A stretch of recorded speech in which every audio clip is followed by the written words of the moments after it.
Hello,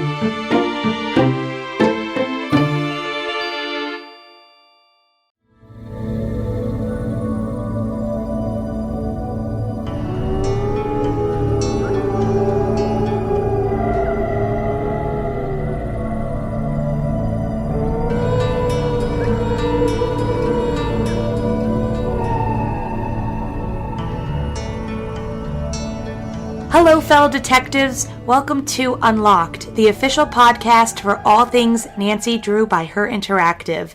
I'm your host, Tammy Tuckey, and this week we welcome voiceover artist Shannon Kipp to the show. Welcome, Shannon. Thank you. Hi. It's a pleasure to have you because we're going to talk about some of the characters you've played because I love them all. But before we do that, why don't we talk about your beginnings entering the voiceover industry? You know, what inspired you, or maybe there's a specific project you got to work on that kind of led you in that direction? No, I just think it was something I remember. I was just remembering yesterday that when I was a kid, I wanted to be a DJ. Back then, that's all I knew that you could do with your voice on the radio. I don't remember listening to NPR as a kid or anything, and I just thought DJ was the way to go. And I did not become a DJ. I found out they have sort of bad hours, but I always knew that I would do a lot of narrating of things, or and then when I was in theater, that would become kind of one of the roles I would do would be sort of a hosty voice thing. So I knew it was something I wanted to pursue. And then after college, got my voice tape. You get your voice demo put together and sent that out, and then just do occasional work. I don't think I got Nancy Drew through my agent. I think it was through a friend who was helping produce. And the first game you got to do was Message in a Haunted Mansion, which is probably one of my favorite Nancy Drew games. And you play Emily Foxworthy, which we haven't heard from since, but I love the character. It's just really fun to hear about a woman who loves going to travel and writing books about wherever she is. So with this particular job, this was the first Nancy Drew job. Did they give you kind of like a layout as what the story was going to be, how your character was going to play in part to it, or, you know, other like little secrets about maybe the villain, etc.? You don't get a whole lot. I think all I got was, I think I auditioned with just a little piece of it, and all they told me was, you know, sort of eccentric older lady, which, you know, is in my back pocket at all times. So yeah, I think, and then you don't get to find out about the mystery or much about it. You just get your little parts of it. And but I remember her being really fun. But my niece at the time was the exact right age to be playing these games. She was already playing them before I got involved. So it was really fun to be able to do a voice on Nancy Drew that she could play. Although I was no help to her in being able to give her any tricks or any clues or anything like that. Well, what was it like? Was it kind of surreal to hear yourself in the game? Yeah, it is a little weird. Once it comes out of some character that you haven't seen, I didn't get, you know, I think she was a phone character, or was she visual? All of your characters were phone characters, which is something I forgot to mention, but they all are so well developed, it's like you can see them. Thank you. Yeah, I can picture them in my head, but now that I think of it, I never got a drawing or anything to show what they looked like. And they cast you in Danger on Deception Island a couple years later with Hilda Swenson, which, again, we don't get to see her, but she plays a big key part in here. And, of course, I want to tell our listeners, we are going to talk about some spoilers because with Hilda, we have to. So Hilda says that she gets to see, she's seeing certain things happening near the island, and this is why she's sending out those little notes in the bottles, and how Nancy Drew gets in touch with her through Morse code. It's a really interesting plot with Hilda, and I feel like she's such a great character to talk to, even though she doesn't want you to know anything about her, but she's she loves to observe what's going on around her, even though she's kind of kept herself in her house. So this is another fun character. And how do you kind of go ahead and develop another voice for a different character? Because of course I'm going to assume you don't want anybody to know it's you playing this specific role. It's hard to remember Hilda. Like, for some reason, Emily really stands out, and then the aunt. But I'm trying to remember this one. I think that was just it, was that to sound, she's not as high status or high class or something as the other character. The other one had a more worldly voice. So I think this was just about being a grounded, real person, and just trying to keep the sort of tone of the voice different. Though, yeah, you have to, I have to have a few different eccentric ladies ready to go. Did you have auditions for like Hilda and Bet after the Emily Foxworth, or did Her Interactive just say, we love you so much, we want you to come back and voice some new characters for us?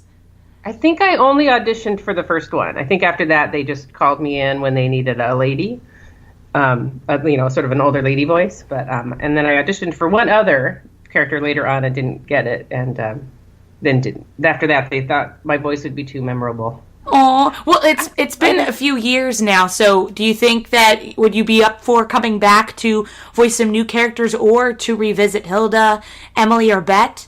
Yeah, I would. And the technology has changed drastically since the last one I did. It was probably 10 years ago. That would be fun. Voiceover just seems like a very difficult business to start going into nowadays because everybody has a microphone, everybody has like a studio. Do you have any advice for those who would like to go and pursue a career in the voiceover industry? Yeah, I think it can be difficult. There's only so many jobs, and there's certain voices. There's sort of 10 actors who do a lot of the work. I have friends who do it. They have home studios, and they can do voiceovers all over the country from home. And so that's good in a way that people aren't having to travel to studios all the time to record things. They can do things from home sometimes or local studios.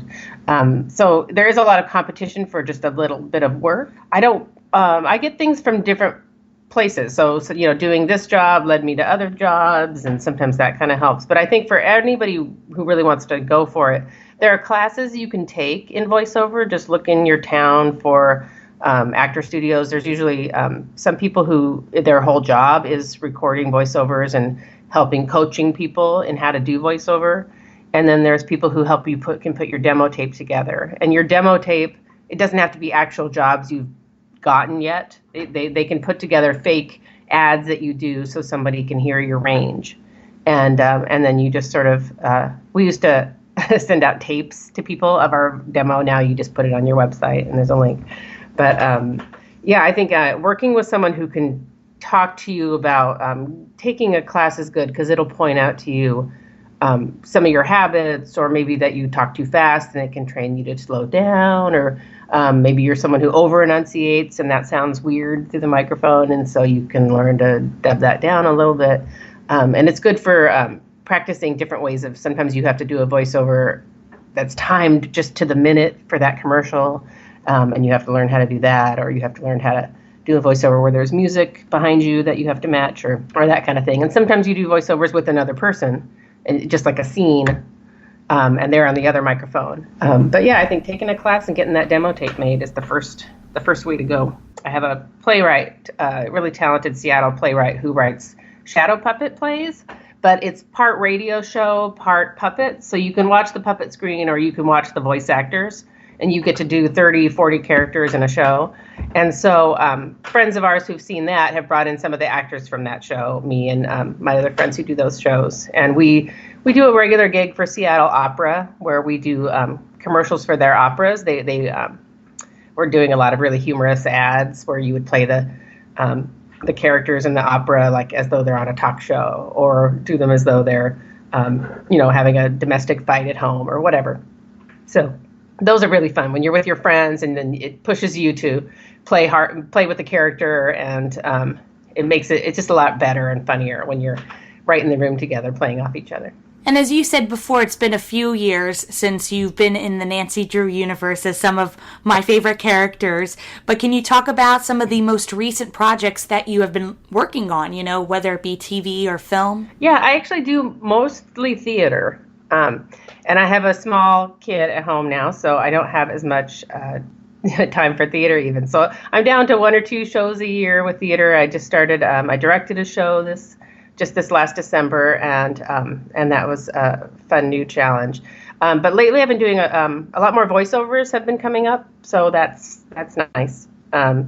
Just sang a jingle for a commercial, and I did another voiceover for a really technical demonstration video for a technical project, and those are fun. You have to put on your serious technical voice, and that's kind of fun to do. But it's hard work because you're trying to make sense of something that you just barely understand.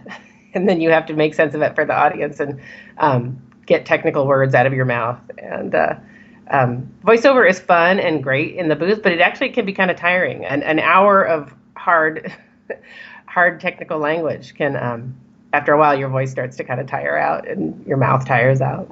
But I love it. It's very fun in the booth. Well, if you could describe your experience working for Her Interactive and being a part of the Nancy Drew universe using one word, what would that be? Oh, that's a tricky one. One word for the Nancy Drew universe. It was inspirational. I just really liked that it was for girls and that it was this opportunity for them to get interested in video games and interact with the Nancy Drew beyond just reading the books. And that's just a really cool angle to it, knowing who the audience is. When you do other video games, there's a lot of violence, and it's not a lot of character work. It's a lot of like you'll spend 10 minutes doing different grunting sounds for when someone hit you with something, getting hurt in various ways, or hurting other people, and it's just little snippets of sound. But with the Nancy Drew ones, you could do a whole pause and do a whole scene, present clues to the girls, and then, or boys. I'm assuming boys and girls play it, but that was one thing that was really nice about it. Thank you so much for coming on the show, and hopefully we'll have you back on maybe if there's a new game in store. So I hope so. That would be great. Thank you. So nice to talk to you.